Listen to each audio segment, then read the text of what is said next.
Good evening, good evening, good evening. I want to welcome everybody to the first edition of the Coaches Corner with Coach Johnnie Cole. I am the co-host Rocky Miller, and we have none other than the legendary, the HBCU legend, the swag legend himself, Johnnie Cole, as the featured host.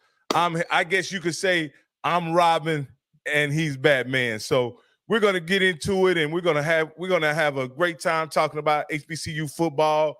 We can't limit it to just HBCU football because there's so much going on in football, in college football today. When you think about the impact that HBCU has on college football at large, with the impact that Deion has made not only in HBCUs but what he's made into big-time college football. We're going to get in that discussion. But, Coach, I want to bring you on and let you kind of tell us, just talk to the fans out there about what this show is about and what gave you the inspiration behind this show. Well, first I want to thank you. You had a lot to do with it from day one when we ever met. I'm more like the football guy. You more like the business guy.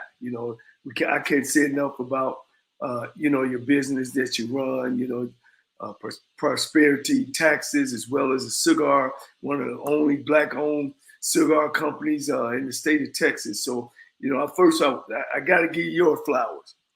Thank you. I appreciate a lot of times, when fans are watching the games and they're watching black college football and they're watching pros and they make comments about what's going on and the first thing they want to point the finger at is the player, and sometimes it's not the player, sometimes it's the coach, and I'm here to make sure that I make you understand the game, not just on the field but off the field, the politics of the game, and I can speak from all that. I've been around for 30 years on the college level. I've coached on every level: Pop Warner, middle school, high school, Division I, Division II.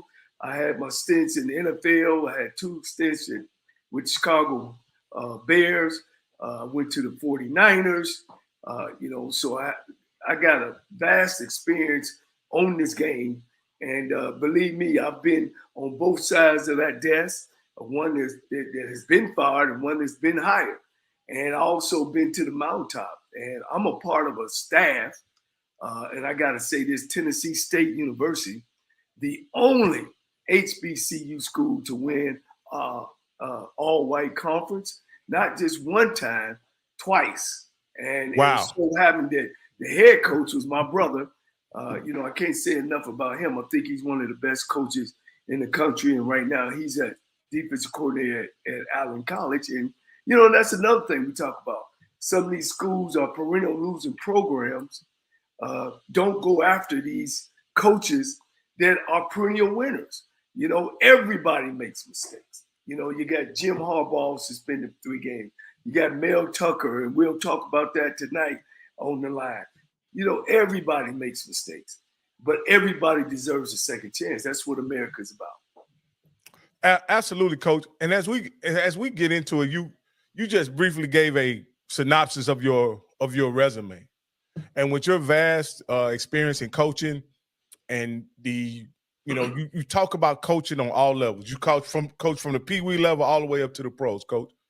Can you just I want to just ask this question as a fan. What level of coaching did not where you made the most money or anything like that? What level of coaching did you enjoy the most, and why that level was the most enjoyable for you? Well, I'm a competitor, and one thing I left out of coaching all them levels, I won championships. Let's get that way, man. The best time I ever had was coaching my son. And man, when I see back and see Deion talk about his kids and stuff, I think about my son. I call him Johnny too. And, it was between me sitting out of coaching, and they had an AAU program that I brought him down. And I kept going to practice because, as I played college basketball as well as college football. And and they just wasn't teaching them nothing. And I see that a lot on the AAU realm. And my son would say, Daddy, why don't you get a team? So I took some neighborhood kids out of Fort Worth, Texas. We went out and raised money, sit on the corner. But coach, that was my best time of coaching. I took these kids, and I take a hat off to my nephew who played pro ball in Miami. He made sure I had the correct funding to make sure I give these kids everything they want. We had warm-up suits. We had shooting shirts. You know, I had the gym because I was, you know, in athletics in Fort Worth ISD.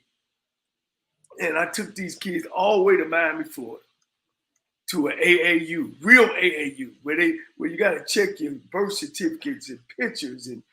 And I just thought, hey, I'm taking my son, I'm doing something that I did when I was a child. We ended up going from Ohio to Colorado. But boy, Rocky, we got our butts kicked. So I said, oh, well, we'll go down here. And, you know, like I said, my nephew funded everything. We had a 7-bedroom house. And, man, those kids, man, I mean, these kids was from some underprivileged kids as well. And they was like, Coach, are we staying in this? And Rocky, we got there on a Tuesday. Our first game was Wednesday night. We played this team. We ended up winning. I said, oh, man, wow. And Rocky, man, make a long story short, man, we went all the way to Sunday. I had started the team in April, and the tournament was in July. And we ended up winning Division II National Championship with a bunch of scrappy kids, man, and my son leading the way. Hey, man, Coach, I can honestly say that I identify with that. I had a lot of fun coaching my sons in youth football as well. That was some of the best times that I had, and it was quite fulfilling to share that experience with your kids, man. And so I can you just imagine the pride and the sense of accomplishment and fulfillment that Dion has when, one, he's coaching both of his sons, and then dealing with the fact that they are all, as a family, somewhat proving the naysayers wrong, overcoming adversity, all those kind of things. That seems to probably makes it even more fulfilling, and quite certainly, I'm sure it brings them closer together, the family. With all that being said, I'm sure, you know, this is one of the, you know, highlights of what is an amazing sports life when you talk about Dion and stuff like that. And so, since we already here, Coach, we may as well get into the conversation. And I'm just gonna start it out like this. Dion he got his shot in coaching via HBCU football, for which you are an expert. You went out and won championships in the SWAC, so on and so forth. You know, when he first got the opportunity to coach, what did you think about NFL Hall of Famer getting the opportunity to coach in the SWAC as a head coach with no experience whatsoever? What were your initial thoughts at that? Well, you know, I'll be honest. You know, I felt kind of cheated because he jumped the line. You know what I'm saying? And getting there because, you know, you got to understand when I started coaching back in 1986, you know, there was a certain way that you were supposed to be and certain things that you were supposed to do. You know, they've always have moved the flag on black college coaches, you know what I mean? Or black coaches, period. And, you know, I'd be remiss if I didn't feel some type of a way about it. You know, because you play the game don't mean you can coach the game. Dion is only one of Deion Sanders. It was only one of him as an athlete, and now it's only one of him as right now a college coach. And he's doing it the right way. But let me say this to you, not to take nothing from Deion Sanders, because that was my blueprint. And I'm older than him. He took my blueprint. I mean, at Texas Southern, this football team you see right behind me right now, that's 45 transfers right now, right behind me, the team that you see. You know, and he makes everybody feels a part. And what makes him even so great is that he is a celebrity, you know, and he knows people everywhere. Everybody wants a part of him. I know exactly how he felt because I felt the same way when I went back to my alma mater. Bringing in players, making everybody feel a part. This ain't just about me. I mean, he makes everybody feel a part. I mean, he went and got his team all sunglasses and then made money off of it. So when he first came to HBCUs, I was a little deterred about how he got there. But once he started getting involved and I started really looking up of how he's going about picking his team, picking his staff, then I really knew that he knew what he was doing. Because he wasn't the first NFL football player to ever coach in HBCUs. We've had great Larry Little, Pete Richardson, Doug Williams. We've had great coaches that come through there that was NFL players that was just regular coaches. It wasn't like they came in. My college coach, Lionel Taylor, he's in the Ring of Fame with the Denver Broncos. Shoot, man, we didn't win no championships.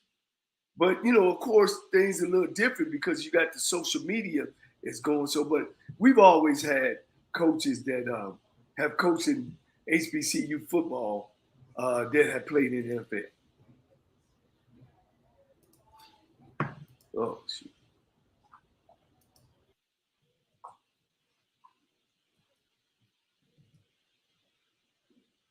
So, Rocky, we that's the kind of thing that I kind of felt, when Deion started. But hey, look at him now. Me as a black coach, we gotta cheer him on. We gotta, and the goodest thing what he done to me is he brought HBCU coaches with him.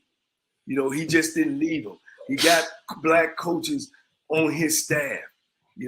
I like that. He's not afraid to say blackness. He's not afraid of saying y'all don't like us or y'all don't like how we look.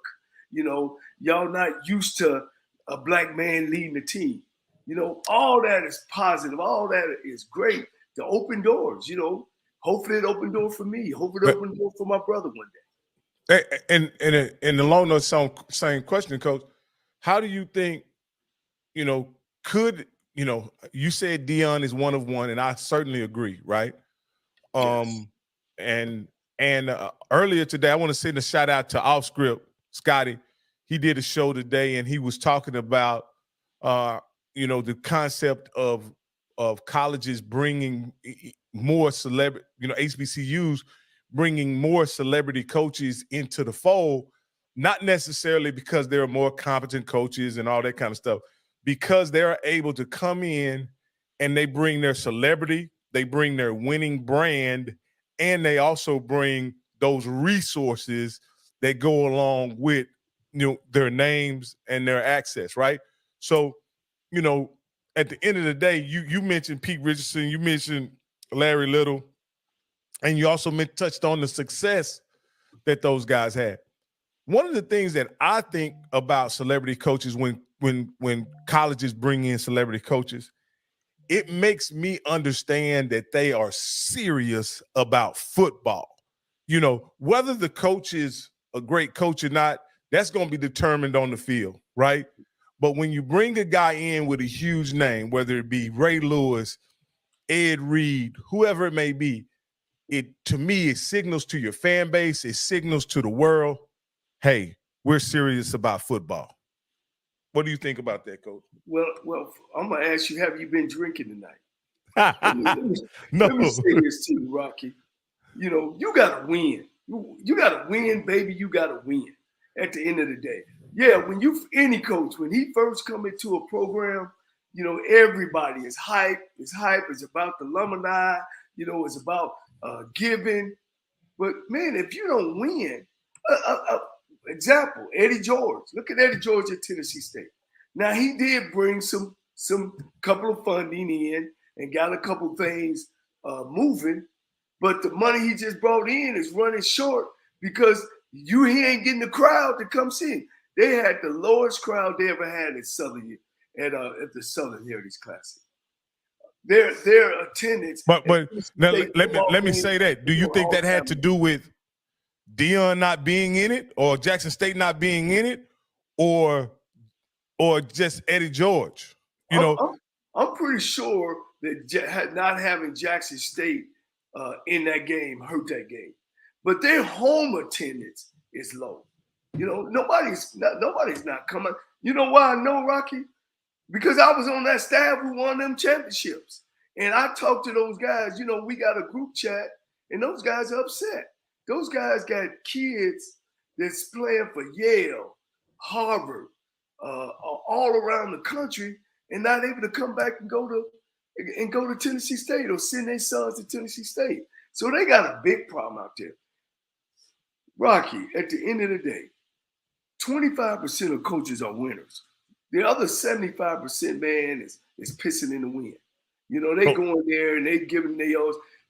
It's something about a winner that's there. You know, it's got to be in you. You know, for instance, if you don't like the office clean and that don't mean nothing to you, you ain't winning. You know what I'm saying? Like winning is a everything from getting up in the morning, keeping your car clean, what you wear. That's a winner.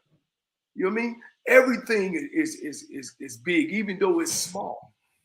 Yeah. So those are things. When I look at a team and I come out and look at a football team and they socks ain't right and they shirts all hanging out, I'm looking at a loser.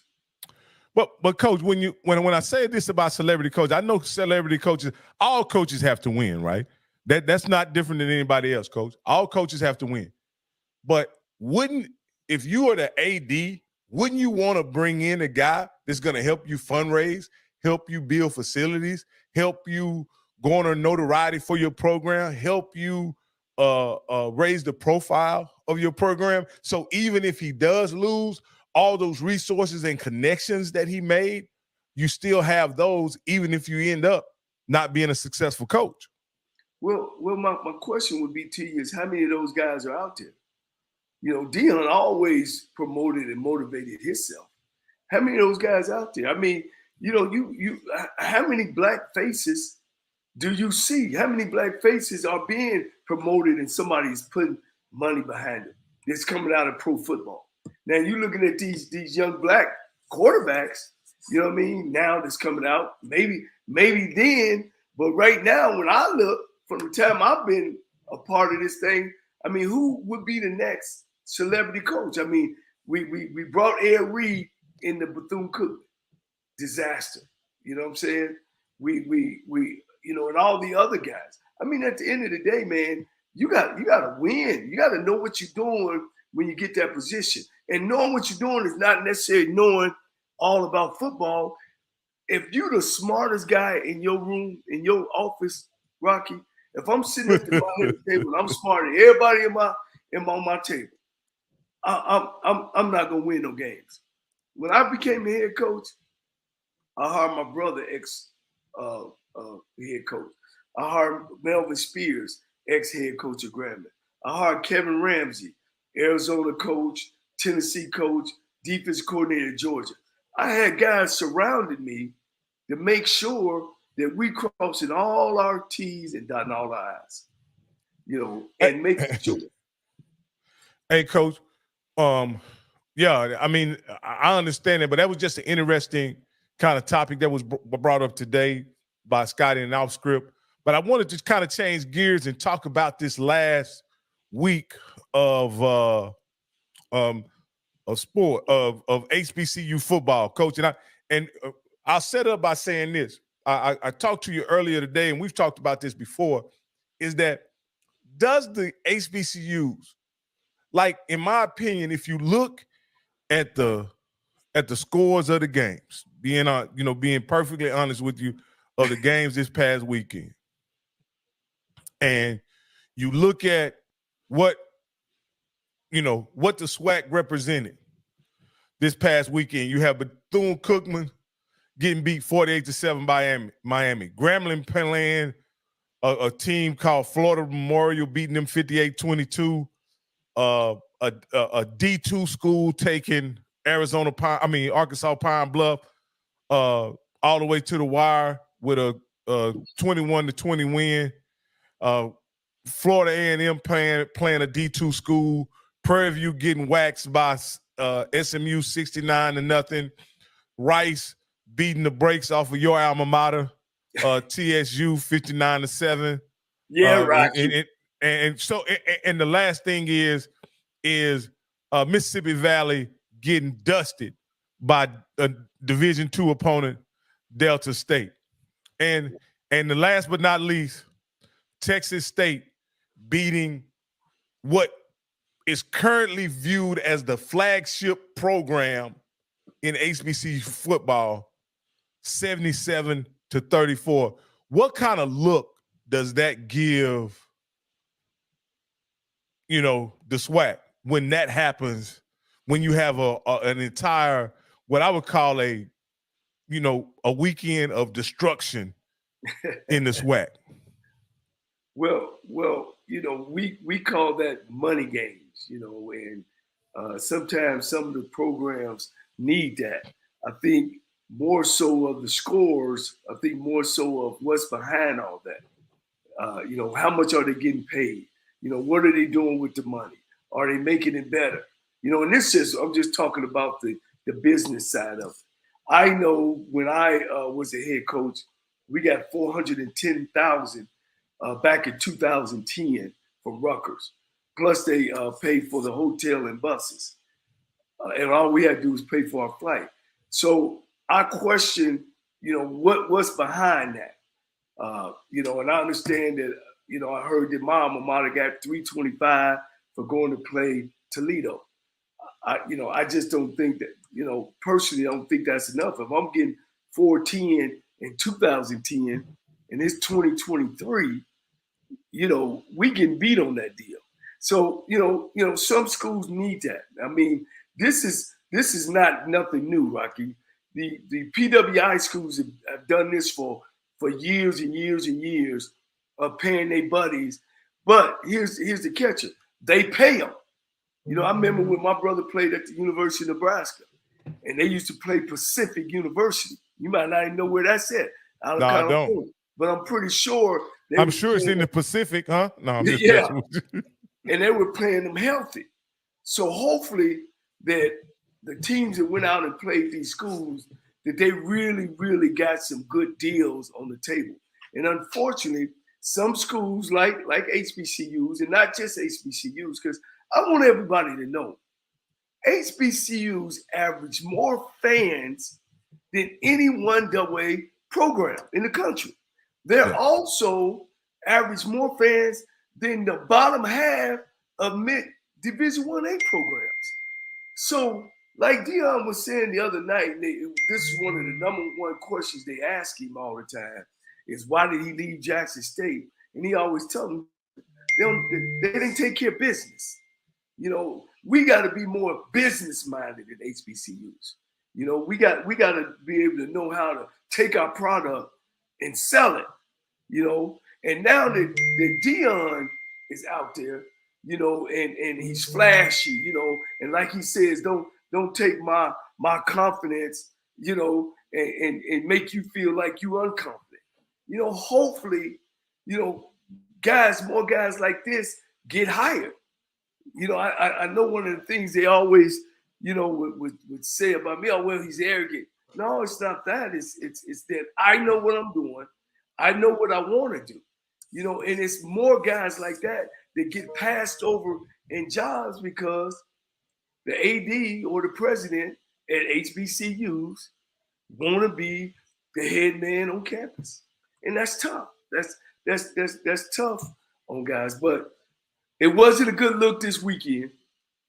One of the things, one of my coaching tips, Rocky, was when I played those schools, I didn't snap the ball until 5 seconds left on the clock. You know what I mean? You didn't give him anything, huh? Right. Not saying that I was, I was scared or we couldn't beat them, but I was just trying to use the clock, so the game wouldn't get out of hand. My first year I played Arkansas State, and we were real bad. Even if we held the ball and just got penalties, we were bad. We ended up getting beat 83-10. So I've been there before, but that was my first year there. When you were just taking over the program, But after that, we got much better. Well, Coach, my question is this. If they're not being compensated appropriately, right? Right.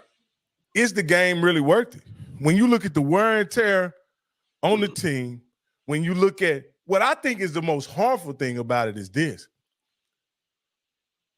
Young people, young black people in particular, who will end up either could be fans of your institution or maybe even consider attending your institution, see your program is so inferior, they may not even see them as a viable option moving forward. And I think it just damages your brand. Whatever you get in money for that game, it damages your reputation. And again, I won't use a term that was used in a private text between me and another coach. But it almost seems, I guess I have to use it to a certain extent, is that they say what it ultimately ends up being is the institution is prostituting the kids for a check. Well, and I know that's a pretty harsh term to use, but that's the only thing I can come up with is that you're doing something that devalues your football program, devalues your brand of your institution just for some money, the same way that a lady in the night would for a check. You know, that sounds like a conversation of a bunch of guys that sit around and talk about what they know and coulda, shoulda, unless they into the program. You know, some of that's what we say is true. You know, I've talked to some of the big-time head coaches, about when they was in school. Billy Joe was at Central State, then he moved to Florida A&M, and they wanted Florida A&M to go up to a Division I-A, and he was really against playing Division I-A schools, but, when you look at the other side of it, you need the money. When you got non-revenue sports that's not producing any revenue, and then you got a football program that's not doing anything, where you going to get the money at?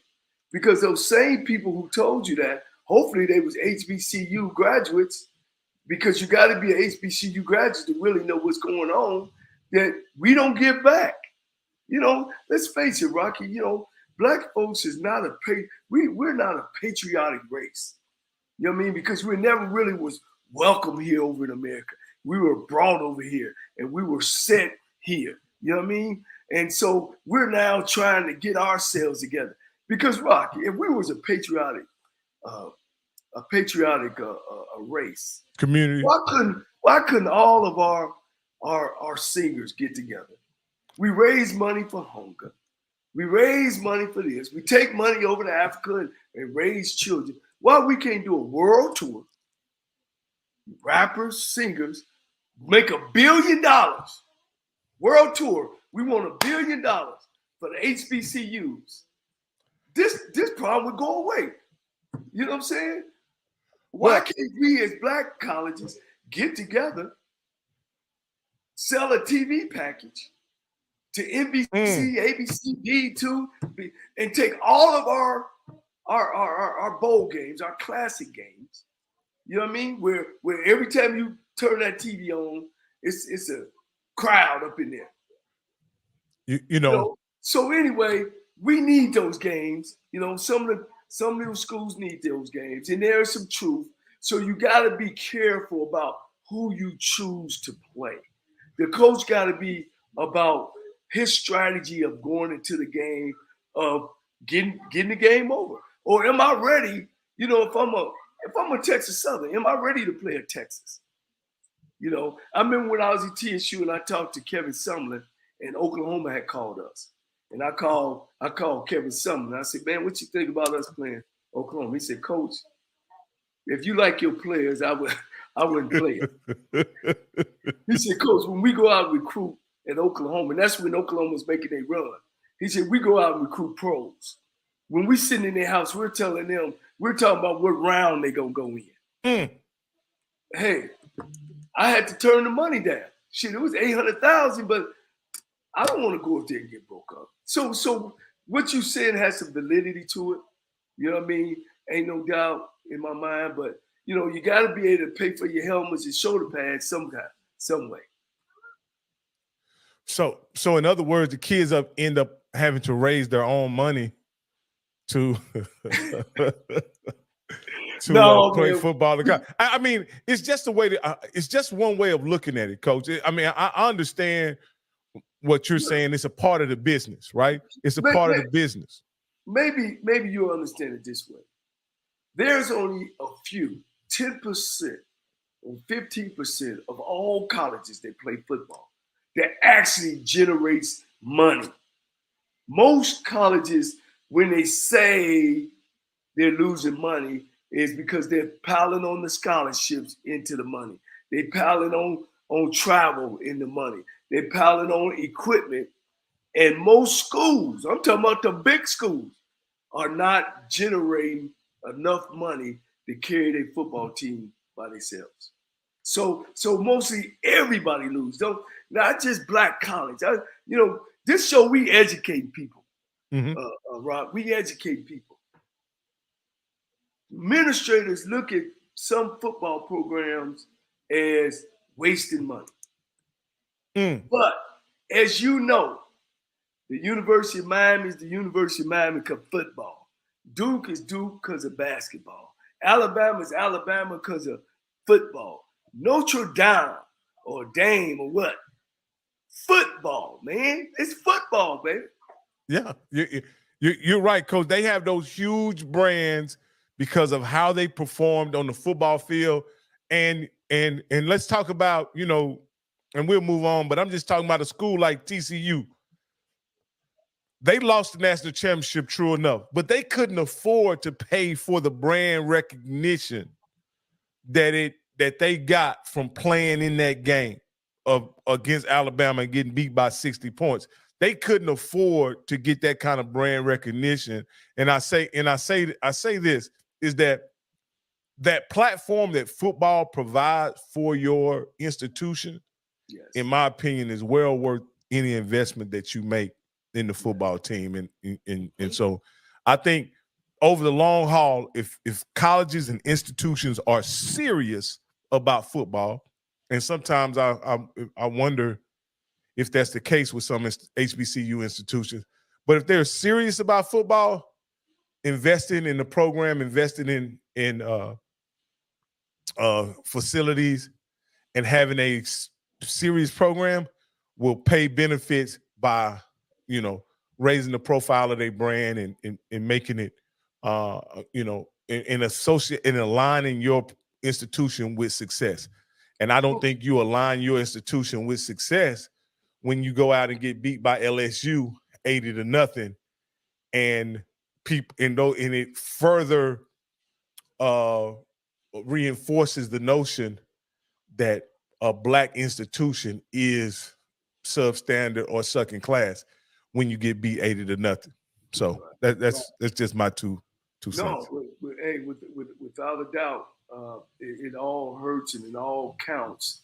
And I was one that I would not play Division I team in Texas. Of course, when I was at Texas Southern, because that's where I recruited at. That was my home base. So if I was going to take one, I was going to take one from a school somewhere else. Way away.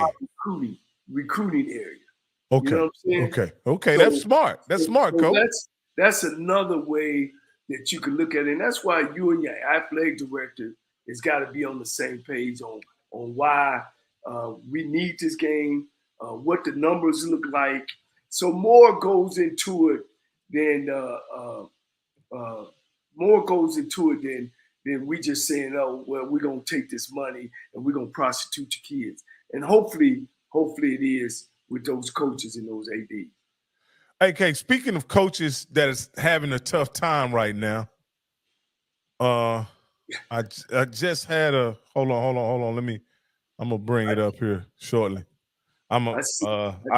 He's been in the news quite a bit. Yeah. And so you already know where I'm going with this. Yes. So we're talking about Mel Tucker. Yes. Right? Yes. Sir.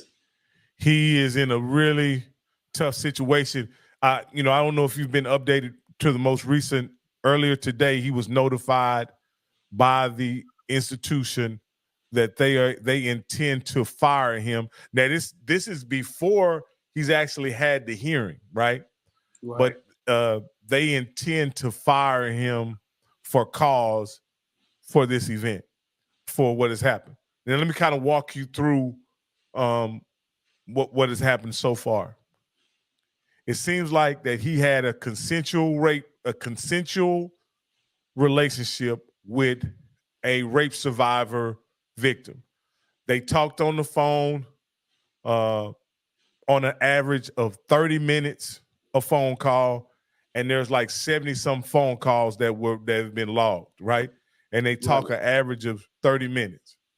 Right. On one of the particular phone calls, the lady is alleging that he, during the phone call, he began to pleasure himself, and he let her know he was pleasuring herself. On this particular phone call, they were on the phone call 30 minutes, and at no point during the phone call did she hang up in the middle of him pleasuring herself. Now, this phone call actually happens in April. She doesn't file the complaint with the Title IX office until December of 2022.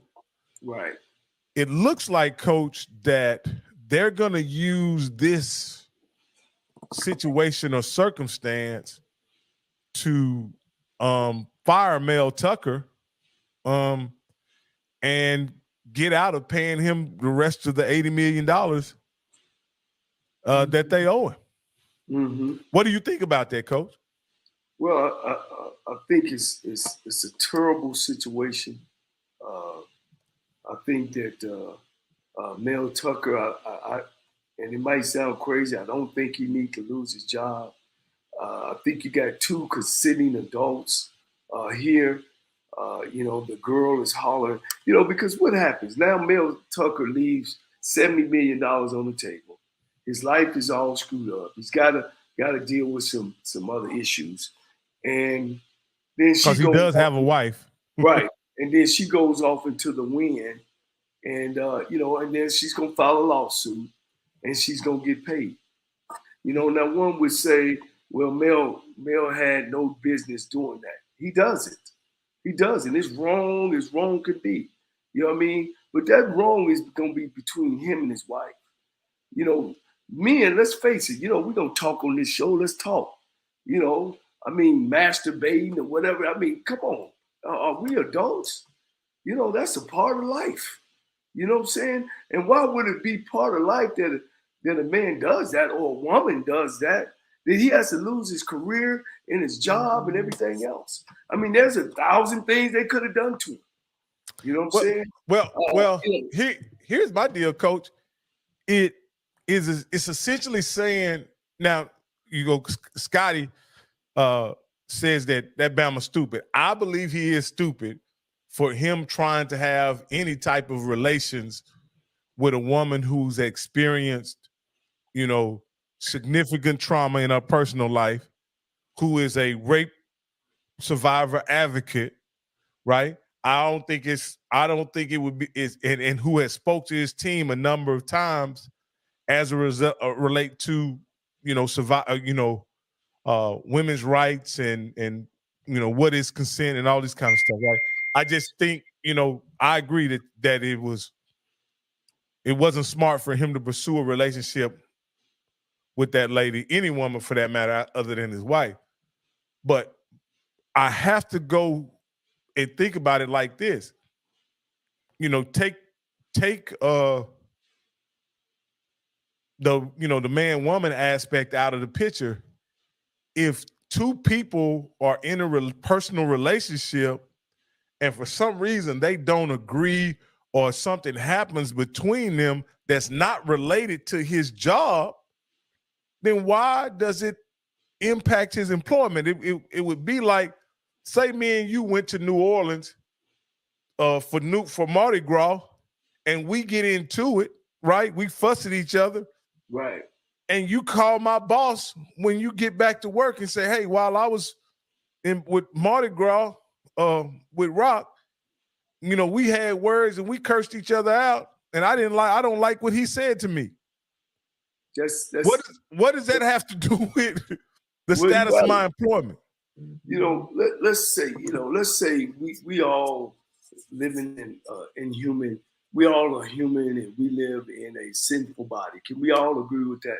No matter what relationship or what religion you are, now, rape is rape.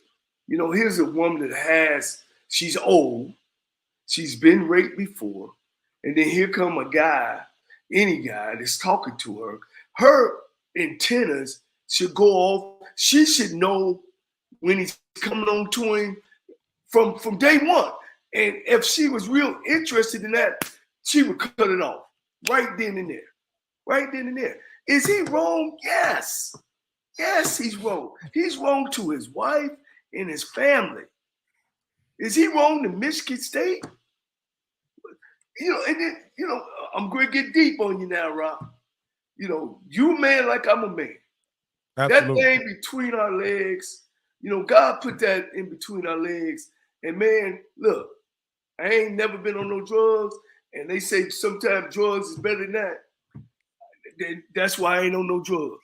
and the women don't understand that when that is going off, it's sirens. It's Rock. We turn into an animal. You know what I'm saying? We don't get we get no pity for that. Many of us have shown poor judgment as it relates to dealing with attraction to women and then women being attracted to us. A lot of guys have risked a lot of important things because of that. Right, Rocky. Man, we've had kids leave college to go back home to what? The girl in that.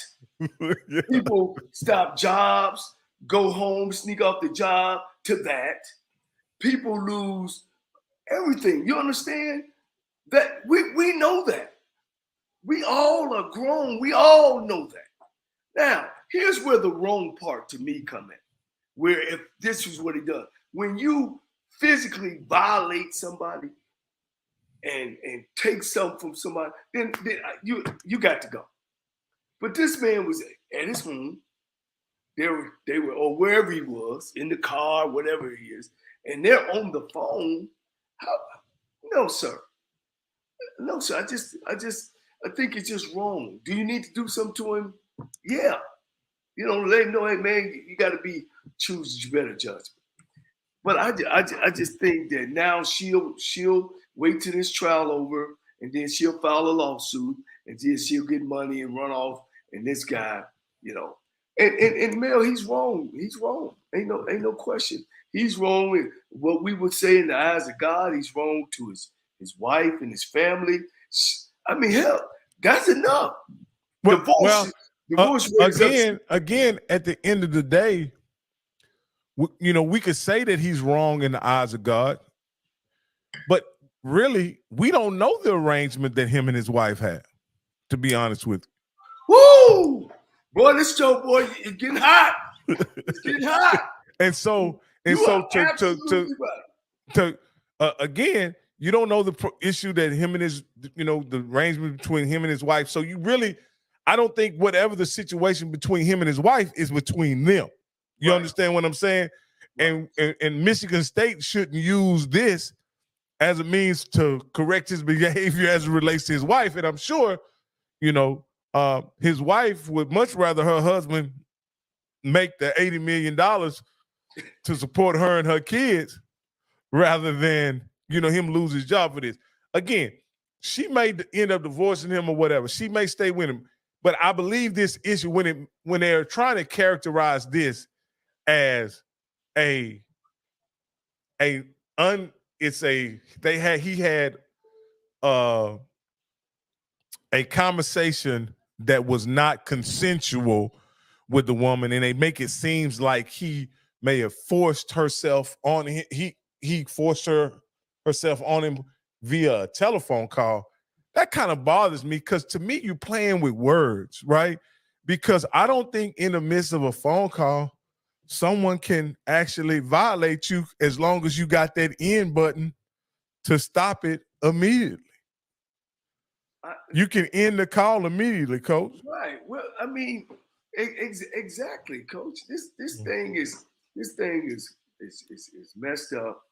I know everybody sees, oh, he's the head coach of Michigan State, and a Michigan State coach shouldn't masturbate.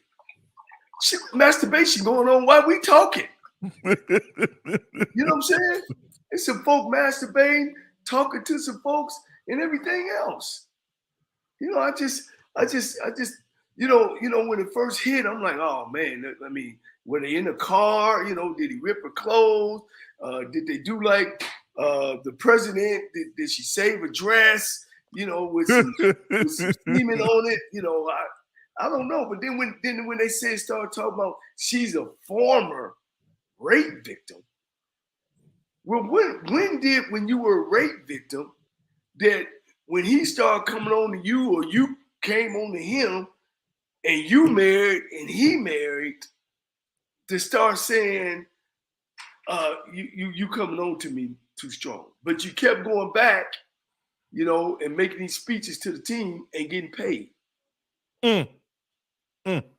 Coach, you bring up some very interesting points. And to me, they're 100 years. He 50-something, she 50-something. That's 100 years of relationships.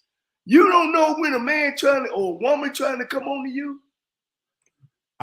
I think, okay, if you talk to a woman 76 times and the average phone call is 30 minutes in duration, y'all are in some type of consensual relationship over the phone. Period. Now like it's not. Kids say period. Now this is the last point I'll make. Is that some would say they haven't talked about having a relationship of a physical nature at all. Neither one of them, right? Neither one. But I just wonder if there is some physical relationship there, being that you guys have talked 76 times, have seen each other a number of occasions, and the average phone call lasts 30 minutes, Coach. That's a pretty significant level of communications, if you ask me, Coach. Now, one of the things I guess that haven't came out or do come out is Michigan State is already in some, or have been in some hot water about sexual acts and harassments. And I think some of that is carrying over to this situation. It's Larry Nassar, who was an employee for 17 years at Michigan State, and over those 17 years was convicted of violating hundreds of women that were in a number of their athletic programs, particularly in their gymnastics program. And this wasn't just him masturbating and talking to him. This was him physically violating them. Yes, it was. Ladies, so I get that, and I guess that's kind of carrying over to this in misfortune for Mel Tucker. I don't salute him, and I'm not patting him on the back, because if he's my partner, we'd be in the room and I'd be like, you dumb. How you gonna mess up $79 million? Yeah. The red flag for you is the same red flag for her. The red flag for him was she's a former rape victim.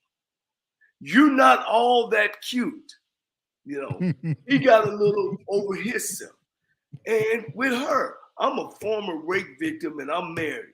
And when this man make a pass at me, and the age she is should know what a pass is. She's supposed to shut that down. She's supposed to shut that down right away. Shut it down. Shut it down right then and there. But it was money involved. So basically, she sold herself a little bit. Mm. You know what I'm saying? Or she was afraid she was gonna lose the contract. I don't know. But Yeah. it's a I misfortune, and it ain't them. It ain't Mel gonna lose 77 million. She gonna get a lawsuit, and them kids are stuck there in shambles. And here I am a senior, and thinking I'm we gonna go somewhere with this program, and now a new coach is about to take over. yeah, That's what's hurting. That's what's gonna hurt is the kids. Coach, man, that is I mean, you said it, because the kids are gonna suffer. Kids are often in a situation where they're playing for a coach that they didn't, and it brings up another situation I want to bring up. When you're in that situation and you're paying for a coach that gets fired, coach, I don't know if you ever played under a coach that got fired or whatever. At what point, when you come there for the coach or the coaching staff, right? At any point, does that override the reason for you being there, and it then becomes about the institution, or you're there for the coach the entire time you're there? It's kind of mixed. The coach, players do make decisions on coming to a school for a coach. Sometimes it's for the tradition. I'm pretty sure that Nick Saban don't get a whole bunch of kids coming in there liking Nick Saban. Because they'll tell you now the way he go about this business of coaching, he don't take no mess. You know what I mean? And so a lot of kids make their decision to go to Alabama because of Alabama. And now with the NIL, it's starting to become money as well. You know what I mean? I'm going where the money is. Must be the money. Like Dion was saying, Yeah. must be the money. It's turning me, must be the money. That's why it is important, for you to get good recruiters around you and go out and find players. Of course, again, we talk about Deion Sanders, man. It's only one guy like that, man, right now. You know what I mean? Now, there's some young guys that can do some recruiting. You know what I mean? Deion closes the door. He's a closer. If you put him in front of the top player, he's going to close it. Because he's meeting these kids halfway. You got DJs in the locker room. They're having concerts. You got haircuts going on. He got all these celebrity football players around him. So he going to compete against the best of them. You know what I mean? With Nick, he going to compete against Oregon, going to compete against USC, because he meets these kids halfway. And this is, we're approaching the hour, and so we're going to be wrapping up here shortly, but it brings us back to, one of our primary topics, talking about Deion and his impact on big-time college football. How much of what Deion is doing is sustainable, and these big-time institutions will allow a coach to have some of these things going on in their program? Like, let me just simplify and ask you this: is what Deion is doing, can you replicate that in your program? Or if you were to be, if they gave you the Nebraska job, how much of what Deion is doing you would take to your program? Well, just speaking directly on Nebraska, they even need to recruit better. They need to recruit better, and they need to get back to who Nebraska is, running the football. And Nebraska got caught up. That's a coaching part of it. And Nebraska, and just speaking of, they need more people that look like me and you on that coaching staff. And when you don't have a university and you've never had a black coach, when you're looking at back in 1970, Joe Rogers and Richard Glover was 1 and 2 in the Heisman. You know what I mean? And all those great players they had, Mike Rozier, Heisman Trophy winner, black. And you ain't Turner never Gill. had a black head, Turner Gill. You've never had a black coach. They got to get it. What it's doing is forcing these schools to have more black faces on the sideline. And you know, that's a whole nother story about African Americans not only playing the game, but in the administrative part. You don't have none of them in the training room. You don't have none of them in the AD's office. You don't have no black faces nowhere, you know, or some type of minor position, you know. And you're starting to see it a little bit more up in the NFL, but it shouldn't start at the NFL. I think it should start at the NCAA. I think it should start on the college level. Why? Because these colleges are state funded and African American people are paying their taxes to be able to start hiring more black people, you know, more African Americans. But, you know, first, I think we got to love ourselves and start hiring ourselves. You know what I mean? We don't hire ourselves. We don't value ourselves. We hate on each other. We when you see, you know, a certain type of African American guy, you know, the guy look like he got something going on, you know, we attack him. You know, we attack him. But well, that's one of the deals that I thought was kind of peculiar when I first, like, I'll admit, Dion brought me over to HBCU football, right? Right. I've been aware of HBCUs my entire life. My sister went to an HBCU. I grew up in a neighborhood that had an HBCU. So I've been aware of HBCUs my entire life.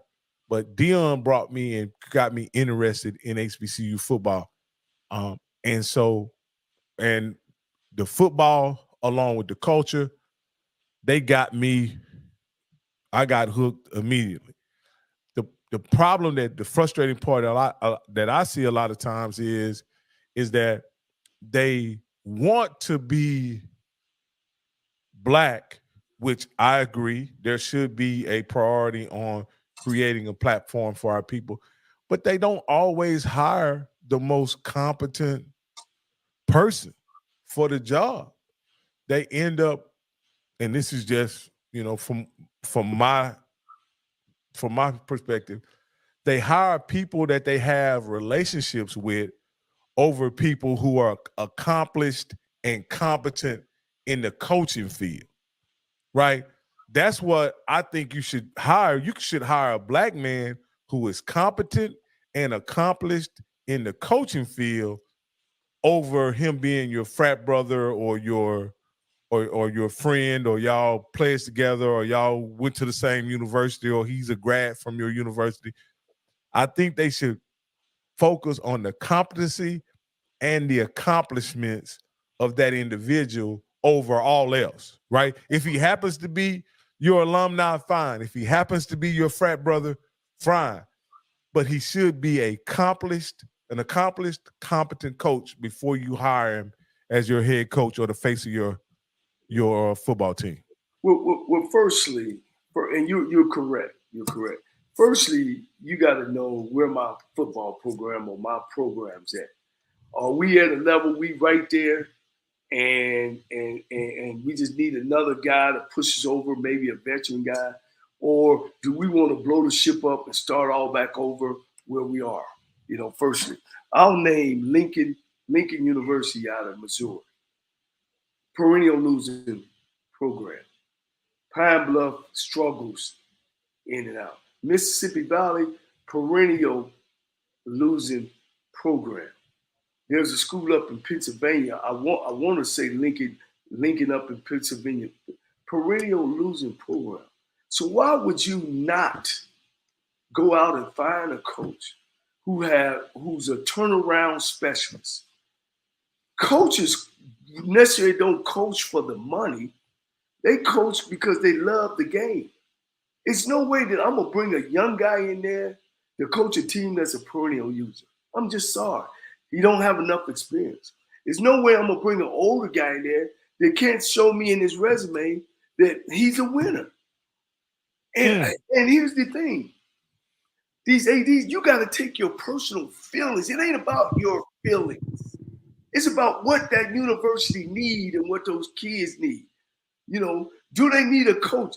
Colorado, that man in Colorado, AD, was sweating bullets. He needed okays from everybody. Don't Hey, think. he needed a miracle. And so he thought outside the box. He had been there 10 years. They hadn't been winning. I seen his his interview, and the guy asked him, "You threw a Hail Mary, didn't you?" Yes. Even though he said, "Well, no, not necessarily Hail Mary," he said he made a decision and talked to them and saying, "Look, either we just gonna be also ran, or we gonna step out on faith that this man can turn our program around and become relevant." Exactly. That's what you got to do. What you gonna do? And when you get a good coach, you sit there and you stay with your coach. You don't, the first time something come up, oh man, that's jealousy, that's envy, that's personal. That ain't what's best for the university. And you see that kind of stuff. I mean, Pete Richardson, for example, at Southern, he's there 17 years, coach. 17. Had one losing season.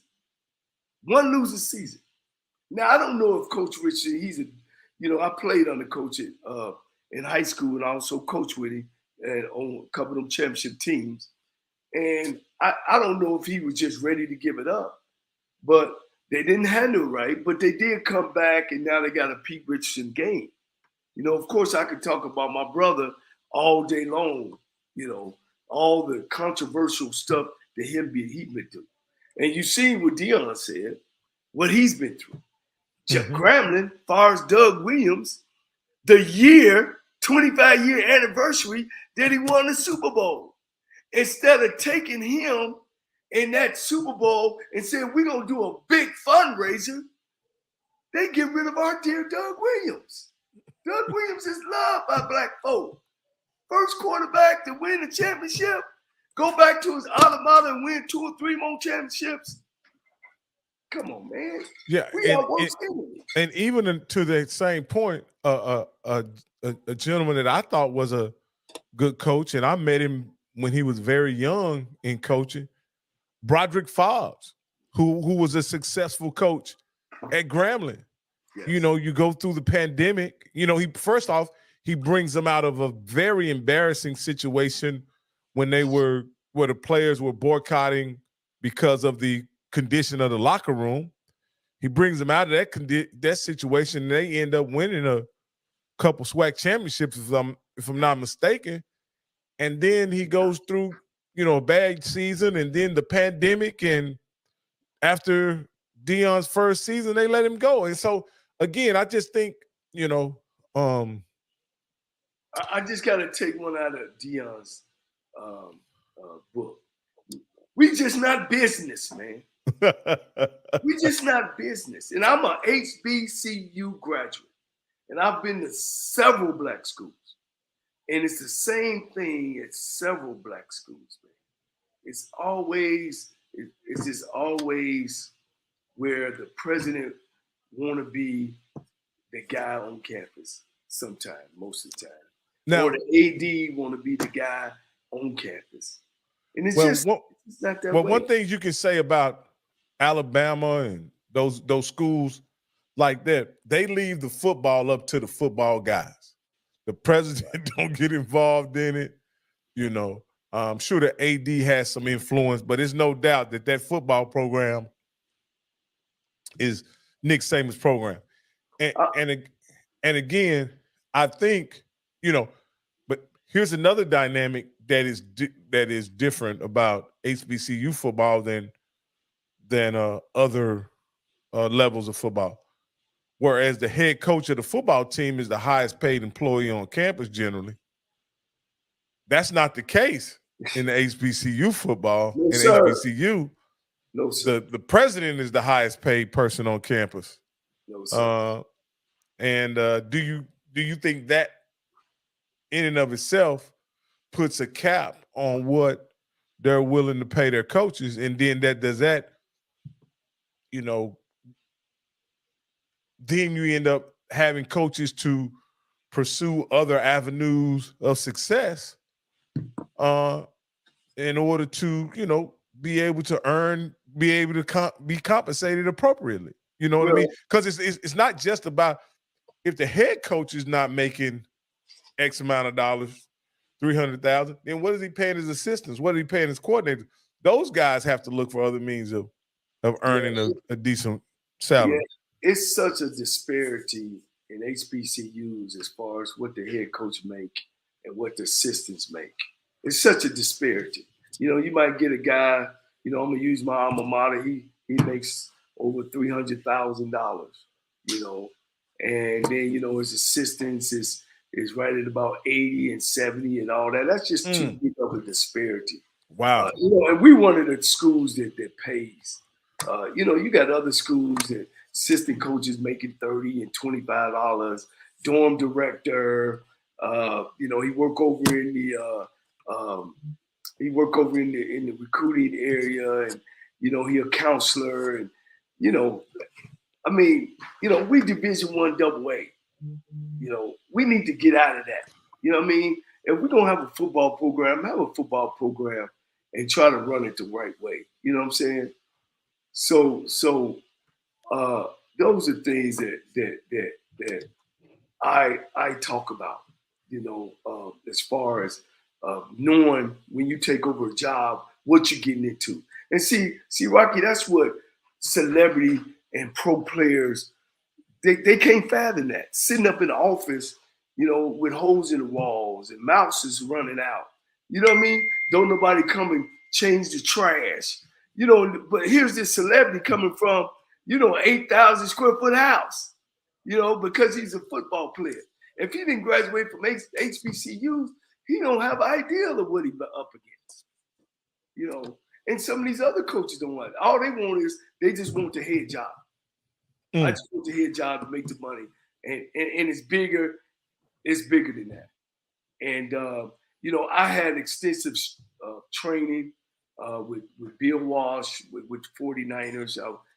Like I told you earlier when the show started, I've been there, under Pete Richardson, under some of the greats that I was fortunate enough. My coach was a pro coach.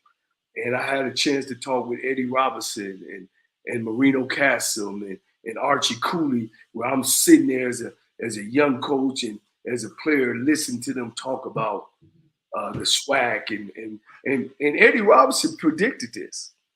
He predicted that when these non-players, non-athletic guys start taking over the business, that would hurt our conference. And I think it has.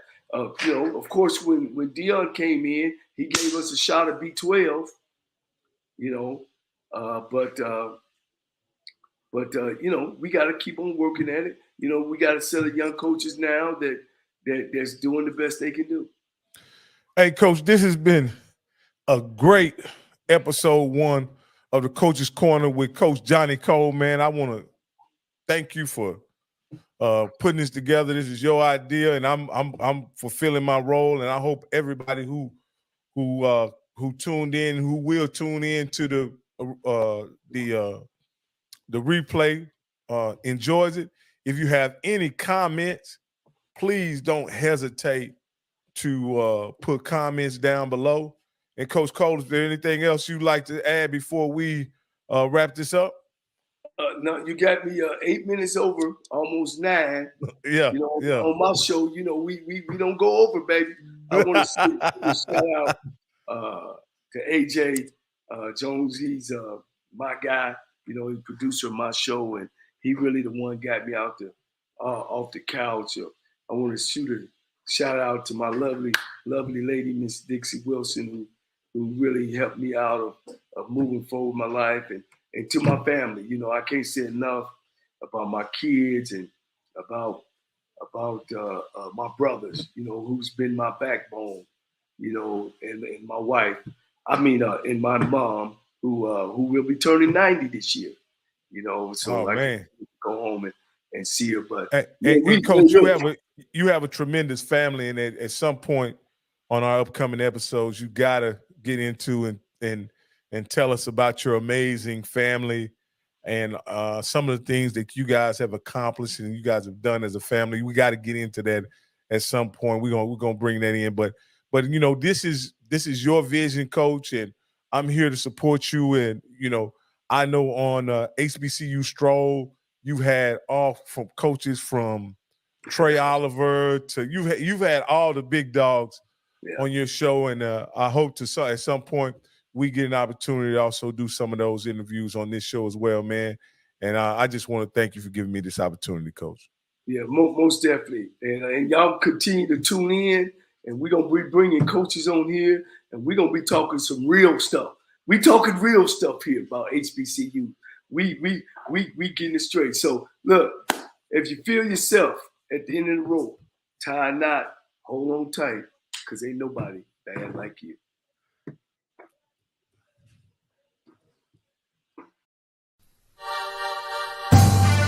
My name is JM&E, and I won $500 for lunch money for keeping up with the Jonas Bracket Challenge.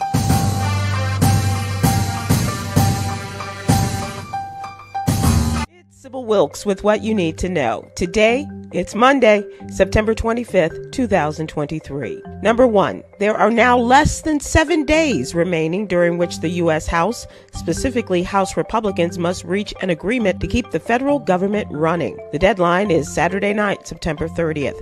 With just a few days available to craft a bill to pass out of the House, Speaker McCarthy chose to send his Republican members home for the weekend. They're scheduled to return to the Capitol Tuesday, where McCarthy said he hopes to pass a series of long-term spending bills.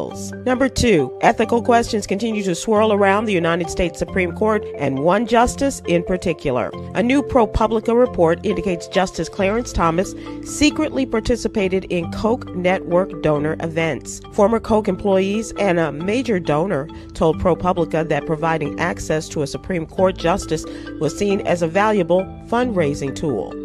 Number 3, nearly half of all Americans are infected with the cancer-causing human papillomavirus. According to a new study, unlike women who are infected in similar numbers, men are more likely to stay infected throughout their lives. Among women, the prevalence of HPV infection drops to about 22% as they age, but it remains high among men. Number 4. In 2019, Cheryl Lynn Pitletsky, a 64-year-old white woman in Chancellor, Alabama, hung racially offensive homemade dolls on her neighbor's fence to intimidate and force them to move out of the neighborhood. On September 6th, she was sentenced to 1 year in jail for violating her black neighbor's civil rights. According to prosecutors, Pitletsky admitted to targeting her neighbors due to their race and pleaded guilty to a criminal violation of the Fair Housing Act. Number 5, the Bible says that God is always with you. Now, you may need a little more proof that God is sitting next to you and just waiting to help you and bless you. God responds to his children when we call out his name. It's not about what you feel, it's about your faith. Read more about God's presence in today's Ministry Monday column. Here's your daily inspiration from Yogi's Jewels. Life will bring some troubling times, so we should have fun as often as possible. Join me today live on YouTube and Facebook at 7 p.m. Eastern, 6 p.m. Central with social justice contributor Coy Malone and comedian Chris Paul as we discuss today's top headlines and more. Thank you to our What You Need to Know partners, the American Heart Association and Black Health Matters. Barbara Scotia College, an HBCU in Concord, North Carolina, needs our help. The What You Need to Know team is asking supporters, alumni, and friends of Barbara Scotia to help them meet their immediate and pressing needs by donating to help Barbara Scotia rise. Please join the thousands of donors from around the world who are stepping up to save one of the nation's oldest HBCUs. Visit SybilWilkes.com for more information. If you are living with pain and discomfort in your feet, legs, thighs, or buttocks, that may be a sign of a serious health problem. Peripheral artery disease, also known as PAD, is a disease of the blood vessels outside the heart. It causes reduced blood flow to the area of the body with the diseased vessels. Diabetes, smoking, and high blood pressure are strong risk factors. Each year, approximately 150,000 leg amputations are performed in the United States, and most cases occur in people with diabetes and PAD. Talk to your doctor about how to manage your PAD, reduce your risk for heart disease and stroke, and prevent prevent the loss of a limb. Learn more at heart.org/PAD. Celebrate Black filmmakers rooted in HBCU culture at HBCU First Look. Takes place November 10th through the 12th at Howard University. Visit hbcufirstlook.com for more information. I'm Sybil Wilkes. Be informed, be empowered.